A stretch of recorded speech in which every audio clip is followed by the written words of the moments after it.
નમસ્કાર વિદ્યાર્થી મિત્રો, Oxford school of science Amreli, ધોરણ 8 સામાજિક વિજ્ઞાન પ્રકરણ નંબર 5ની આપણે શરૂઆત કરવા જઈ રહ્યા છીએ. ત્યારે પ્રકરણ 1 થી 4 આપણે પૂર્ણ કર્યા. આપ વિદ્યાર્થીઓએ પરીક્ષા પૂર્ણ કરી ઘણી ખામી બતાણી હશે તમને. પ્રકરણ 1 થી 4 જે આપણે પૂર્ણ કર્યા એમાં કેટલી તૈયારી કરવાની જરૂર છે એનો પણ તમને ખ્યાલ આવ્યો હોય છે. જે ભૂલ પ્રકરણ નંબર 1 થી 4માં આપણે જે ભૂલ તમે કરેલી છે એ હવે ન થાય એનો ખ્યાલ તમારે રાખવાનો છે. આજે આપણે આજના વિડીયો લેક્ચરની અંદર પ્રકરણ નંબર 5 પ્રાકૃતિક પ્રકોપો, પ્રકૃતિ અને એની અંદર જે પ્રકોપ થાય છે એ કેવી રીતે થાય છે, દાખલા તરીકે ભૂકંપ હોય, વાવાઝોડું હોય, આ જે પ્રાકૃતિક પ્રકોપો છે એ કેવી રીતે થાય છે તેની આ લેક્ચરની અંદર, આ પાઠની અંદર આપણે વાત કરવાની છે વિદ્યાર્થી મિત્રો. તો આ બધું જે પ્રાકૃતિક પ્રકોપો છે, એટલે કે જે આ પ્રકોપ થાય છે એ ભૂસપાટીની અંદર થાય છે, પૃથ્વીની અંદર અને પૃથ્વીની બહાર પણ થાય છે. એ કેવી રીતે થાય છે તેની આપણે વિદ્યાર્થી મિત્રો વાત કરવાની છે. તો આપણે સીધા જ આજના વિડીયો લેક્ચરમાં જઈએ. 12મી માર્ચ 2011ના રોજ કૃષ્ણાએ વર્તમાનપત્રમાં સુનામી હોનારતના ચિત્રો જોયા. તેણે શાળામાં જઈ વર્ગ શિક્ષકને પૂછ્યું, સર, આ પેપરમાં સુનામી હોનારતની વિગત આવી છે, આ સુનામી શું છે, એ કેવી રીતે સર્જાતી હશે? સરે કહ્યું, પ્રાકૃતિક પ્રકોપના 2 પ્રકાર હોય છે. પૃથ્વીના આંતરિક ફેરફારને કારણે ભૂકંપ, જ્વાળામુખી અને સુનામી સર્જાય છે, જ્યારે બાહ્ય ફેરફારને કારણે પૂર, અનાવૃષ્ટિ, વાવાઝોડું અને દાવાનળ થાય છે. હવે અહીંયા વિદ્યાર્થી મિત્રો આપણે 2 વાત કરવાની છે કે ભાઈ પ્રાકૃતિક પ્રકોપો છે એના 2 પ્રકાર છે. એક તો પૃથ્વીની અંદર થતો ફેરફાર અને એક છે એ બાહ્ય ફેરફાર. એટલે તમારે પ્રાકૃતિક પ્રકોપો છે એ 2 પ્રકારે થાય છે, યાદ રાખવાના છે. એક પૃથ્વીની અંદર એટલે કે આંતરિક ફેરફારને યાદ રાખવાનો છે, અને એક પૃથ્વીની બહાર એટલે કે બાહ્ય ફેરફાર. એવા 2 પ્રકારે પ્રાકૃતિક પ્રકોપો થાય છે. એમાં જે પૃથ્વીની અંદરના જે ફેરફારો છે એને આંતરિક ફેરફાર કહેવામાં આવે છે, અને જે બહારના ફેરફાર છે એને બાહ્ય ફેરફાર કહેવામાં આવે છે. એ આંતરિક ફેરફાર છે એની અંદર પૂર આવે છે, ભૂકંપ આવે છે, જ્વાળામુખી આવે છે અને સુનામી સર્જાય છે. જ્યારે બાહ્ય ફેરફાર છે એના કારણે પૂર, અનાવૃષ્ટિ, વાવાઝોડું અને દાવાનળ થાય છે. એટલે કે અંદરના જે ફેરફાર છે, ભૂકંપ છે એ પૃથ્વીની આંતરિક ફેરફારને લીધે થાય છે, જ્વાળામુખી છે એ પૃથ્વીની આંતરિક ફેરફારને લીધે થાય છે, અને સુનામી જે દરિયાની અંદર આવે છે, મોજા ઉછળતા ઉછળતા કિનારા સુધી આવે છે, એ સુનામી એકાએક દરિયાનું પાણી સિટીમાં ધસી આવે છે. ઊંચા 3 માળ બિલ્ડિંગ જેટલા મોજા સીધા કિનારા પર ધસી આવે છે. એ પણ પૃથ્વીનો આંતરિક ફેરફારને કારણે જ થાય છે. જ્યારે પૃથ્વીની બહારનો જે ફેરફાર છે એના કારણે પૂર આવે છે, અનાવૃષ્ટિ, વાવાઝોડું અને દાવાનળ. એટલે કે જંગલની અંદર જે આગ લાગે છે એને કહેવામાં આવે છે દાવાનળ. હવે આમાં આપણે પહેલો જે પ્રાકૃતિક પ્રકોપ છે જે આંતરિક ફેરફારને કારણે થાય છે એનો પહેલો પ્રકાર છે ભૂકંપ, જેને ઇંગ્લિશમાં કહેવામાં આવે છે અર્થક્વેક. આ ભૂકંપ આપણે જોઈએ, પૃથ્વીના પેટાળમાં થતા ઝડપી ભૂસંચલન અને દબાણને કારણે ભૂસપાટીનો અમુક નબળો ભાગ એકાએક વેગથી ધ્રુજી ઉઠે છે. તમને વિદ્યાર્થી મિત્રો આના પહેલાંના લેક્ચરમાં એટલે કે પ્રકરણ નંબર 2માં જ્યારે મૃદાવરણનો ટોપિક ચાલતો હતો ત્યારે પણ તમને આ વાત કરેલી હતી કે જે આ મૃદાવરણ છે એટલે કે ભૂસપાટી, ભૂ એટલે જમીન, જમીનનો જે સપાટીનો અમુક ભાગ હોય એ નબળો હોય છે. ત્યારે આપણે વાત કરી હતી કે પૃથ્વીનો પોપડો ખૂબ જાડો છે, પણ બધી જ જગ્યાએ પૃથ્વીનો પોપડો છે એ જાડાઈ એક સરખી જાડાઈ ધરાવતો નથી. ક્યાંક જાડો ભાગ છે તો ક્યાંક આ જમીનનો ભાગ છે એ નબળો પણ હોય છે.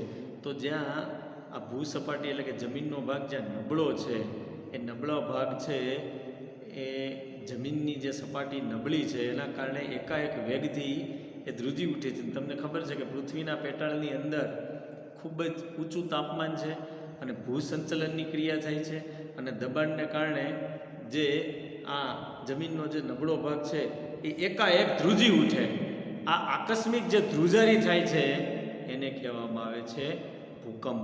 હમણાં જ ભૂકંપનો અનુભવ 2-3 વાર આપણને થઈ ચૂક્યો છે.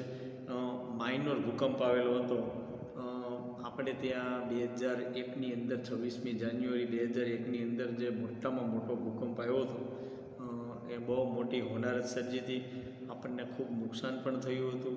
ઘણા લોકોએ પોતાનો જીવ ગુમાવ્યો હતો. ઘણું નુકસાન થયું હતું. 26 જાન્યુઆરી 2001 આ તારીખ આપણને હંમેશા યાદ રહેશે. તમે તમારા વડીલોને પણ પૂછી લેજો કે આવો કોઈ ભૂકંપ આવેલો તો તમને ચોક્કસથી એ વાત કરશે. તો આ આકસ્મિક જે ધ્રુજારી છે અને પૃથ્વીની સપાટીનો જે નબળો ભાગ છે, એ પૃથ્વીની સપાટીનો જે નબળો ભાગ, જમીનનો જે નબળો ભાગ છે એકાએક ધ્રુજી ઉઠે, અને જે આ આકસ્મિક ધ્રુજારી આવે છે તેને જ કહેવામાં આવે છે ભૂકંપ. અને ભૂકંપ ક્રિયાના ઉદ્ભવ સ્થળેથી ભૂકંપના મોજા પેદા થાય છે, જેને ભૂકંપ કેન્દ્ર કહેવામાં આવે છે. એટલે કે આ ભૂકંપ આવે છે એનું એક ઉદ્ભવ સ્થળ હોય છે, ત્યાંથી એનો મોજા ઉત્પન્ન થાય છે, અને મોજા દ્વારા એ જમીનની આજુબાજુ જે એ ધ્રુજારી આવે છે જેને ભૂકંપ કેન્દ્ર કહેવામાં આવે છે. આ ભૂકંપ કેન્દ્ર હોય ક્યાં? આ ભૂકંપ કેન્દ્ર પૃથ્વીના નીચેના ભાગમાં હોય છે. આ આંતરિક ભૂસંચલનને કારણે જ ભૂકંપ થાય છે. તમે જ્યારે ભૂકંપ આવે ત્યારે ટીવીની અંદર ન્યૂઝ જોતા હશો ત્યારે તમને એવું વાત સાંભળવા મળશે કે આ સ્થળે ભૂકંપનું મુખ્ય કેન્દ્ર હતું. એટલે જે સ્થળે ભૂકંપનું મુખ્ય કેન્દ્ર હોય એની આજુબાજુમાં ભૂકંપ આવેલો હોય, કારણ કે ભૂકંપ કેન્દ્રમાંથી ભૂકંપ મોજા ઉત્પન્ન થાય, અને એ ભૂકંપ મોજા આજુબાજુના વિસ્તારમાં એકાએક વેગથી એ જમીન, જે નબળી જમીન છે, એ નબળી ભૂસપાટીનો જે ભાગ છે એ એકાએક ધ્રુજી ઉઠે છે, અને એકાએક ધ્રુજારીને કારણે એ ભૂકંપ જેવી સ્થિતિ સર્જાય છે. અને ત્યાં ભૂકંપ કેન્દ્ર પણ આવેલું હોય છે. અને આ ભૂકંપ કેન્દ્ર છે એ હંમેશા પૃથ્વીના નીચેના ભાગમાં હોય છે, એટલે જ એને આંતરિક ભૂસંચલન કહેવામાં આવે છે. અને આંતરિક ભૂસંચલનને કારણે જ આ ભૂકંપ થાય છે. તો તમે આ ચિત્રો પણ જોઈ શકો છો કે આ ભૂકંપ આવવાથી જે આ 10-10 માળની 20-20 માળની બિલ્ડિંગો છે એ અચાનક જ કેવી નીચે પડવા લાગે છે. આ ચિત્રની અંદર આ બાજુનું ચિત્ર પણ તમે જોઈ શકો છો કે જે ભૂકંપ કેન્દ્ર છે, અને આ ગોળ જે પીળા કલરના રાઉન્ડ દોરેલા છે એ ભૂકંપના મોજા છે. તો અહીંયાથી ભૂકંપ કેન્દ્રમાંથી એ મોજા ઉત્પન્ન થાય છે, અને આજુબાજુમાં જે નબળી ભૂસપાટીનો ભાગ છે એ ભૂસપાટી જે છે એ અચાનક એકાએક વેગથી ધ્રુજવા લાગે છે, અને પરિણામે આ આકસ્મિક ધ્રુજારી જે થાય છે એને જ વિદ્યાર્થી મિત્રો ભૂકંપ કહેવામાં આવે છે. આ ભૂકંપ કેન્દ્રમાંથી ભૂકંપ મોજા બધી જ જગ્યાએ ફેલાય છે. તેમાંથી કેટલાક મોજા ભૂસપાટીએ પહોંચી અને તેની અસર ફેલાવે છે. હવે આ જે ભૂકંપ કેન્દ્ર છે એમાંથી ભૂકંપના મોજા ધીમે ધીમે ઉપર ફેલાય છે, અને કેટલાક મોજા જમીનની સપાટી સુધી પહોંચી જાય છે, અને જમીનની સપાટી સુધી પહોંચતા એ પોતાની અસર ફેલાવે છે. આ ભૂકંપ કેન્દ્રથી પૃથ્વીની સપાટી નજીકના સ્થળ કે કેન્દ્રને ભૂકંપ નિર્ગમન કેન્દ્ર કહેવામાં આવે છે. એટલે કે ભૂકંપ કેન્દ્રથી અને પૃથ્વીની સપાટી નજીકના સ્થળ કે કેન્દ્રને શું કહેવામાં આવે છે? તો કે ભૂકંપ નિર્ગમન કેન્દ્ર કહેવામાં આવે છે.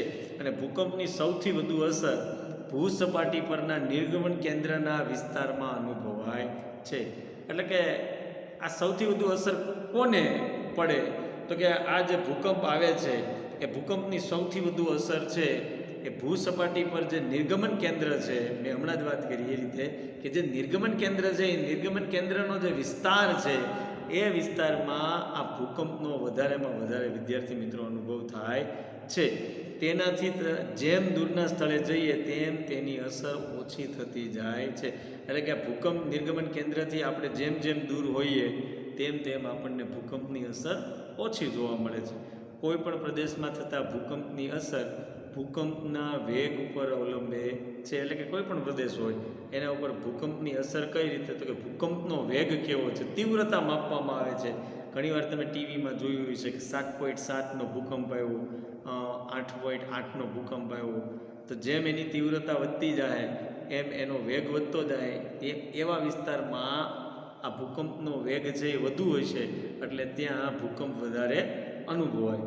ભૂકંપ આલેખક સિસ્મોગ્રાફ દ્વારા ભૂકંપનું ઉદ્ગમ સ્થાન અને વેગ એટલે કે તીવ્રતા જાણી શકાય છે.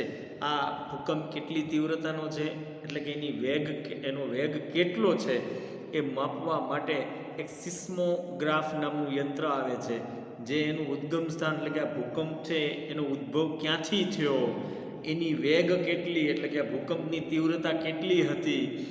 ઘણી વખત આપણને ખૂબ ઓછી અસર જણાય એટલે એનો વેગ નીચો હોય.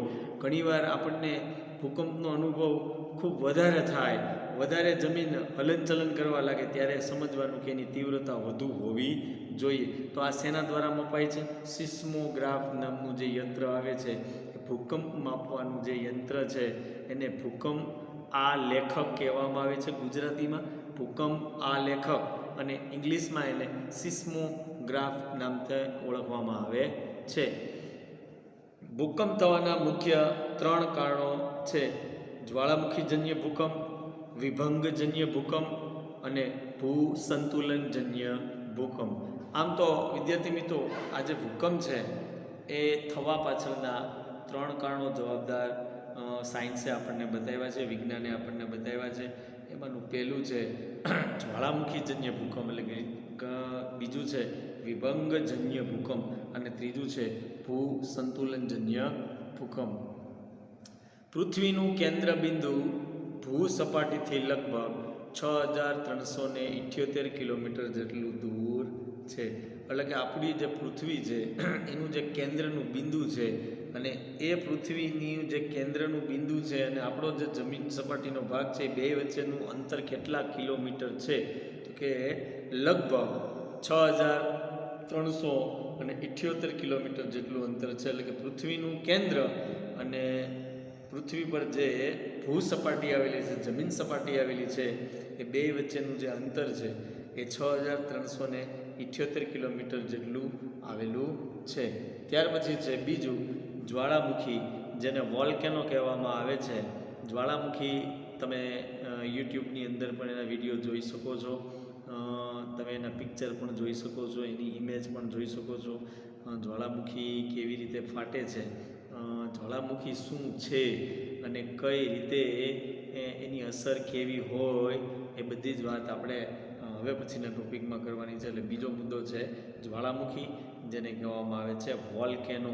જ્વાળામુખી એટલે ભૂસપાટીના નબળા ખડક સ્તરોમાં પડેલી ફાટ કે છિદ્રનું નામ છે. ભૂસપાટી એટલે જમીન સપાટી, અને જમીન સપાટીની જે નબળો ખડક છે એટલે કે નબળો જે સ્તર છે જમીનનો, ત્યાં એક ફાટ પડે અથવા તો કોઈ છિદ્ર પડી જાય, એ જેમાં થઈ ને પેટાળનો ધગધગતો લાલચોળ મેઘમાં વિવિધ કદ અને આકારના ખડક, રાખ, વરાળ અને અન્ય વાયુ આ ભૂસપાટી ઉપર ધસી આવે છે, જેને જ કહેવામાં આવે છે જ્વાળામુખી.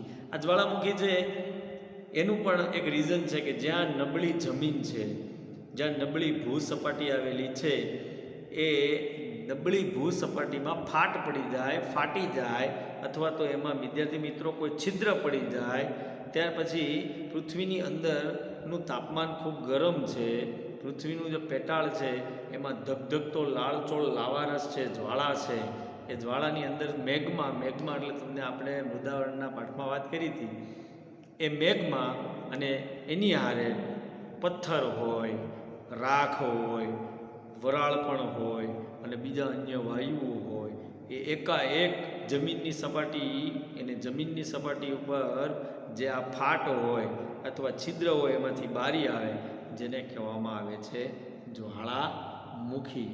તમે આ ચિત્રની અંદર જોઈ શકો છો કે સુષુપ્ત જ્વાળામુખી અને બીજો છે સક્રિય જ્વાળામુખી. આ સક્રિય જ્વાળામુખી છે એ એકાએક વિસ્ફોટ સાથે બહાર નીકળે છે અને સુષુપ્ત જ્વાળામુખી છે એ ધીમે ધીમે જમીનમાંથી બહાર નીકળે છે.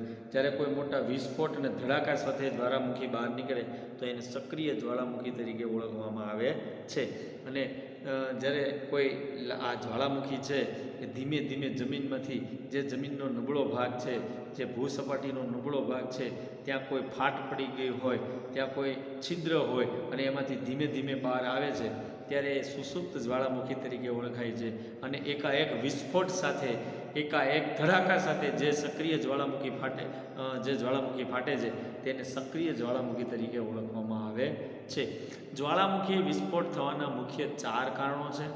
પહેલું કે પૃથ્વીના પેટાળની અંદર જે તાપમાન છે એ, પ્રવાહી મેગ્માની ઉત્પત્તિ, વાયુ અને વરાળનો ઉદ્ભવ અને મેગ્મા એટલે કે લાવા રસનું ભૂસપાટી તરફનું વહન.